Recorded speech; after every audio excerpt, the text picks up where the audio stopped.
آج کل تو الحمدللہ اتنی لائلائیں نازک ہیں، ان کی فرمائش الحمدللہ پہلے 5 سال پوری نہیں ہوتی، فلانے کا پیزا کھلا دو، فلانے کا شبارما کھلا دو، فلانے کا برگر کھلا دو۔ میری طرح الحمدللہ جتنے سارے ہنس رہے ہیں ہم سارے شکار ہیں، اللہ کا شکر ہے، کہہ دو الحمدللہ۔ یہ بھی ایک پیار ہے، جفا نہیں ہے۔ دیکھو بھائی بیوی کی ہم نہیں ماننے گے، کون؟ پڑوسیوں سے منواؤ، جب پڑوسیوں سے منوانے کے تو طلاق ملے گی، بیوی کی میں نے مان۔ وہ علیحدہ بات ہے کہ میری امی کہے گی تو اس کا غلام ہی بن گیا، بہنیں کہیں گی بھیا کیا اس نے ایسا تمہیں گھول کے پلا دیا؟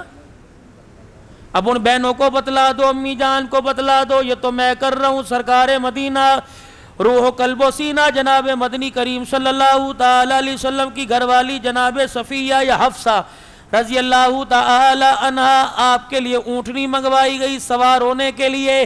اللہ کے پاک پیغمبر کی گھر والی سے اس اونٹنی کی پشت پہ چڑھانا گیا۔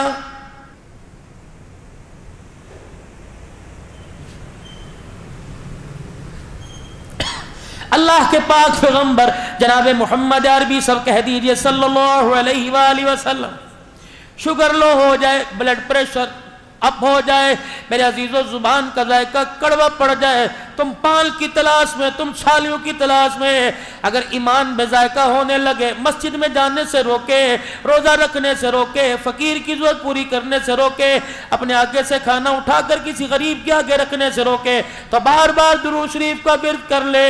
جیسے میرے عزیزوں ٹافی مچھی میٹھا کھانے سے تیری شوگر برابر ہو جاتی ہے، کملی والے پر درود شریف پڑھنے سے تیرا ایمان پہاڑوں سے زیادہ اونچا ہو جاتا ہے۔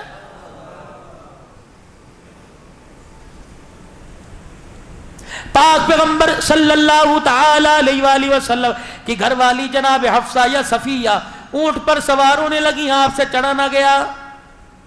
اللہ کے پاک پیغمبر نے دیکھا، مسکرائے، اٹھ کے کھڑے ہوئے اور اپنی ٹانگ کو یوں کر کے اونچا کیا، اپنا گھٹنا اونٹنی کے ساتھ لگا لیا، پھر فرمایا میری گھر والی میرا ہاتھ پکڑا، فرمایا میرے گھٹنے پہ پیر رکھ کے کھڑی ہو جا، اس کا سہارا لے کے اونٹنی پہ بیٹھ جا۔